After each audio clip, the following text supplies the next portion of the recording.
अस्सलाम वालेकुम। कैसे हैं आप लोग? उम्मीद करती हूँ आप सब ठीक होंगे। तो आज मैंने सोचा कि मैं आप लोगों के साथ कुछ वर्ड प्रॉब्लम से रिलेटेड कुछ बातें जो हैं वो मैं शेयर करूँ। मैंने अक्सर देखा है, और देखा क्या, इवन जब मैं ख़ुद मैथ में इतनी अच्छी नहीं होती थी तो जो सबसे ज़्यादा चीज़ मुझे तंग करती थी वो होते थे वर्ड प्रॉब्लम्स। तो आज मैं आप लोगों के साथ कुछ शेयर करती हूँ कि मैंने कैसे वर्ड प्रॉब्लम से डील किया, और करते करते आखिर आज अगर कोई सवाल वर्ड प्रॉब्लम मेरे सामने आता है तो सबसे पहले मैं उसको उसकी मतलब एंजाइटी मुझे नहीं होती। बेसिक सिंपल ये है। और जब मैंने बीएड कर रही थी तो उस वक्त एक शिकारपुर का स्कूल है, हम यूनिवर्सिटी की तरफ से हम वहाँ जाते थे टीचिंग प्रैक्टिकम के लिए। तो वहाँ पे मैंने एक्शन रिसर्च की थी, और एक्शन रिसर्च क्लास 5 की थी और वर्ड प्रॉब्लम से रिलेटेड ही थी। तो कुछ छोटी छोटी पॉइंट्स थे जो मैंने लिटरेचर के थ्रू सीखे और फिर उनको इम्प्लीमेंट किया। तो फिर मैंने एट द एंड जो रिज़ल्ट आया वो ये आया कि अगर हम ये छोटे छोटे इम्प्लीमेंटेशंस करें तो रिज़ल्ट अच्छा आ सकता है। देखिए, वर्ड प्रॉब्लम मुख्तलिफ़ किस्म के होते हैं।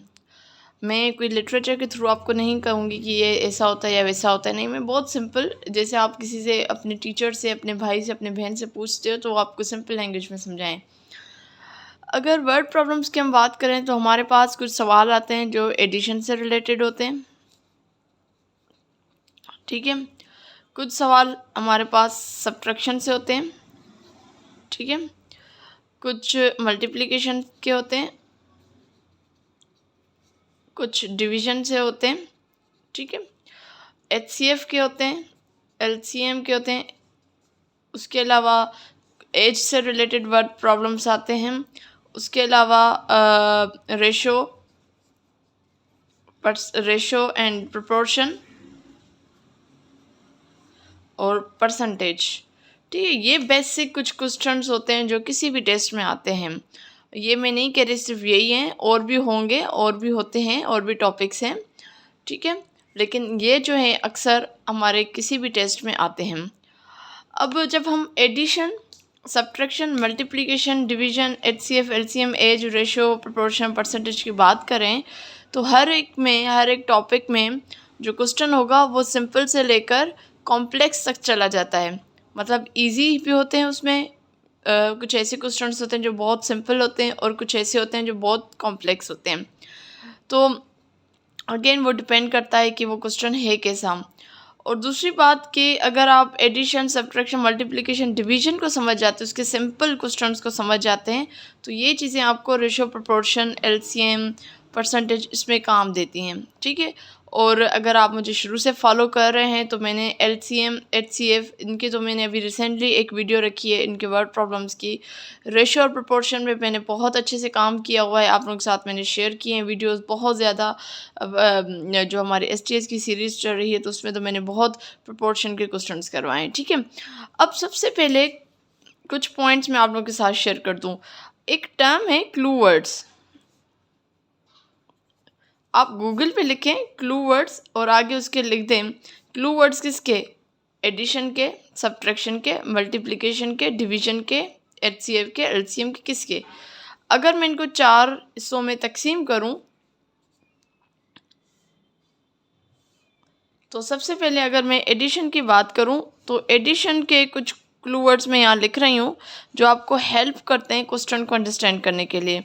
जैसे अगर क्वेश्चन में ऑल टुगेदर हो, ठीक है, इन ऑल हो, या हाउ मैनी लिखा हो, हाउ मैनी, और फिर आगे सेंटेंस को आपने कॉम्प्रीहेंड सही करना है, ठीक है। सम हो, कंबाइंड लफ्ज़ लिखा हो, उसके अलावा इंक्रीज़ हो, और भी बहुत सारे हैं, ठीक है।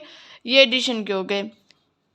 सब्ट्रैक्शन की तरफ आ जाएं तो उसमें आपको मिलेंगे जैसे गेव, वेंट अवे, या उसके अलावा हम डिक्रीज, लेस देन, ठीक है। डिफरेंस के बहुत सारे क्वेश्चन ऐसे आते हैं, ठीक है। उसके अलावा अगर हम मल्टीप्लिकेशन की तरफ आ जाएं तो उसमें भी आपको बहुत सारे क्वेश्चंस मिलेंगे, क्लू वर्ड्स मिलेंगे, जैसे group of, lots of, multiply,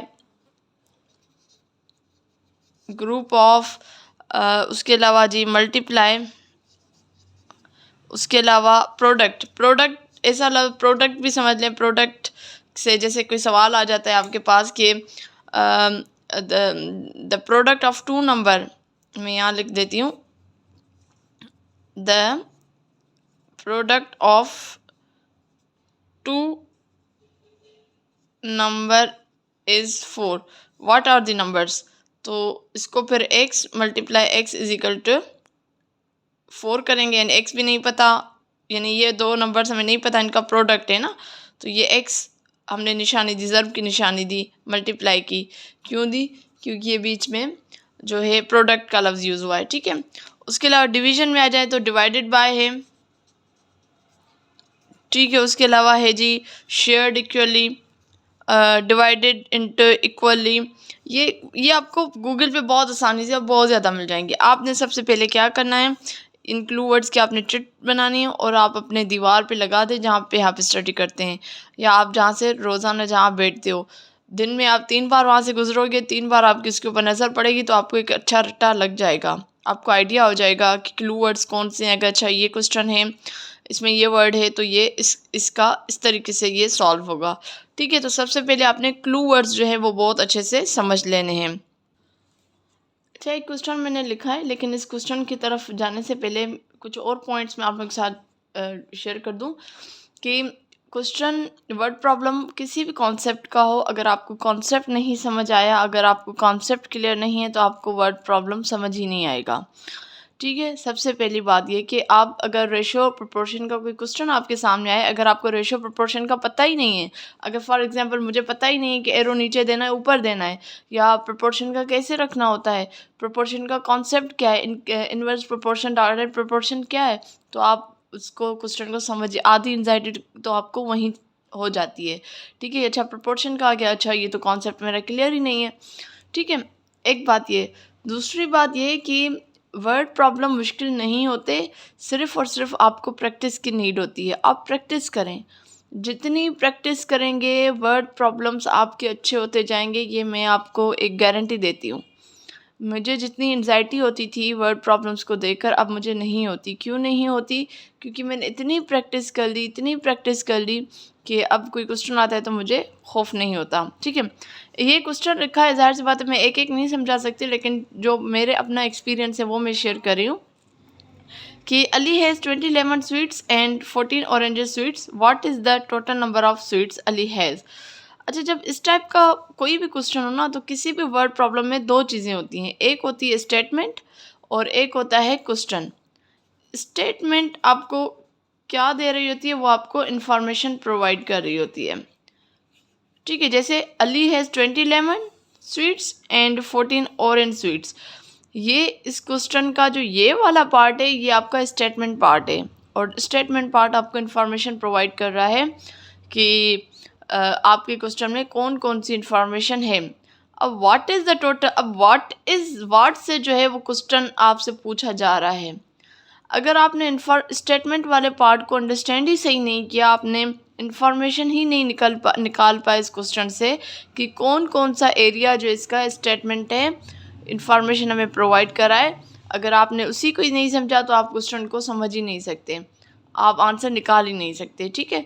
तो व्हाट इज़ द टोटल, अब जब यहाँ पे लफ्ज़ है टोटल, दैट्स मीन कि ये सम की बात हो रही है, ठीक है। What is the total number of sweets Ali has, तो आपने प्लस कर देना, आपके पास आंसर आ जाएगा। लेकिन अगर हम इससे थोड़ा सा आगे मूव करें, तो यही क्वेश्चन इस तरीके से हो सकता है कि अली के पास 20 लेमन हैं, लेमन स्वीट्स हैं और 14 ऑरेंज स्वीट्स हैं। उनमें से उसने जो है 20 लेमन स्वीट्स में से 5 इसने किसी बच्चे को दे दी और 14 ऑरेंजेस में से 4 किसी तीसरे बच्चे को दे दी। तो आप बताएं कि अब इनके बाद पास रिमेनिंग कितनी है। तो अब या आपसे ये भी कह सकते हैं, अब बताएं कि अब इनके पास टोटल नंबर ऑफ ऑरेंजेस कितनी है। तो अब इस टाइप के क्वेश्चन में फिर आपको क्या करना पड़ेगा कि आपने थोड़ा सा, ये थोड़ा कॉम्प्लेक्स लेवल का क्वेश्चन हो गया, पहले आप माइनस करेंगे, ठीक है, और फिर आप जो भी आपके पास रिमेनिंग होगी उनको प्लस कर देंगे। तो सिंपल कहने का मतलब ये है कि कोई मेन चीज़ ये है कि आप कॉम्प्रीहेंड करें क्वेश्चन को, आप समझें, आप स्टेटमेंट पार्ट को समझें, आप इंफॉर्मेशन निकालें और आपको जब ये चीज़ें आ जाएंगी तो आप इंशाल्लाह वर्ड प्रॉब्लम्स अच्छे से हो जाएंगे। बाकी मेरे चैनल पे मैं कोशिश तो यही कर रही हूँ कि जितना मैं जैसे जीएसटी और पीएसटी के बाद अब जो बीपीएस 5 टू बीपीएस 15 की टेस्ट है उसमें भी मैं जो जितने वर्ड प्रॉब्लम्स हैं वो आप लोगों के साथ शेयर करूँ। और अभी मैंने रिसेंटली प्लेलिस्ट में एचसीएफ और एलसीएम के जो वर्ड प्रॉब्लम्स हैं वो आपके साथ शेयर किए हैं कि कैसे आपको पता चले कि ये वर्ड प्रॉब्लम एचसीएफ का है, ये एलसीएम का है। ठीक है जी। तो प्लीज़ अगर आपने भी कोई अपना एक्सपीरियंस शेयर करना चाह रहे हैं कि इसके थ्रू मैंने जो है वर्ड प्रॉब्लम जो है सीखे थे या इस तरीके से मैंने ये स्टेप्स फॉलो किए थे, आप कमेंट सेक्शन में मेरे साथ ज़रूर शेयर कीजिएगा, मुझे बहुत अच्छा लगेगा। इंशाल्लाह हाज़िर होंगे नेक्स्ट वीडियो में, तब तक मुझे दीजिए इजाज़त। अल्लाह हाफ़िज़।